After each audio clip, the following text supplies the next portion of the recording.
Hello everyone, learn about health চ্যানেলে আপনাদের সকলকে স্বাগত জানাই, যেখানে আপনারা স্বাস্থ্য এবং ওষুধ সম্পর্কে সঠিক ইনফরমেশন পেয়ে থাকেন। তো ব্যথা যন্ত্রণায় বা জ্বরের জন্য আপনারা ঘন ঘন প্যারাসিটামল খাচ্ছেন নাকি, বা এই ঘন ঘন প্যারাসিটামল খেলে আপনাদের কি ক্ষতি হতে পারে, বা এই প্যারাসিটামলের সঠিক ডোজ কি এবং এর পার্শ্ব প্রতিক্রিয়া কি কি হতে পারে, তো তার নিয়েই আজকের এই ভিডিওটা। তো ভিডিওটা পুরোটা দেখতে থাকবেন, আর হ্যাঁ, অবশ্যই চ্যানেলটিকে সাবস্ক্রাইব করে দিবেন এরকমই হেলথ এবং মেডিসিন সম্পর্কে সঠিক ইনফরমেশন পাওয়ার জন্য। তো চলুন ভিডিওটা স্টার্ট করি। এই প্যারাসিটামল নন স্টেরয়েড অ্যান্টি ইনফ্ল্যামেটরি ড্রাগ। এই প্যারাসিটামল হচ্ছে অ্যানালজেসিক, ব্যথানাশক এবং অ্যান্টিপাইরেটিক জ্বরের ঔষধ হিসেবে ব্যবহৃত হয়। এই প্যারাসিটামলের সঠিক ডোজ কি?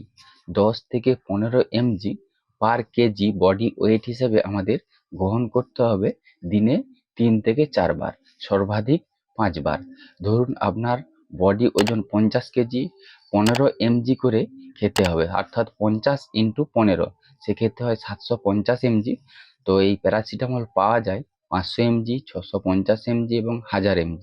সেক্ষেত্রে আপনারা 650 mg ট্যাবলেট খাবেন।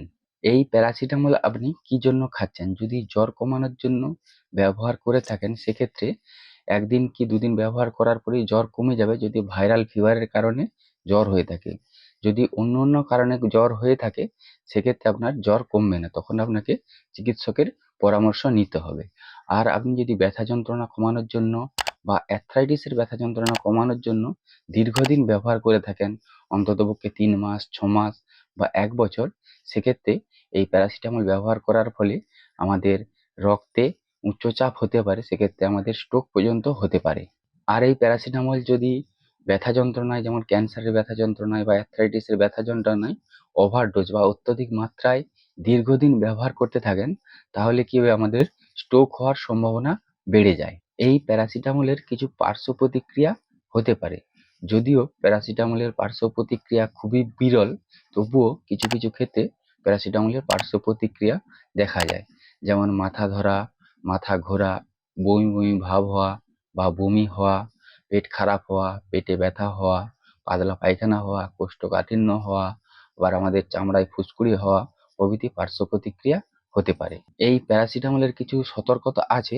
যেমন আপনার যদি কিডনির সমস্যা থাকে বা লিভারের সমস্যা থাকে, তাহলে আপনি চিকিৎসকের পরামর্শ অনুযায়ী প্যারাসিটামল ব্যবহার করবেন।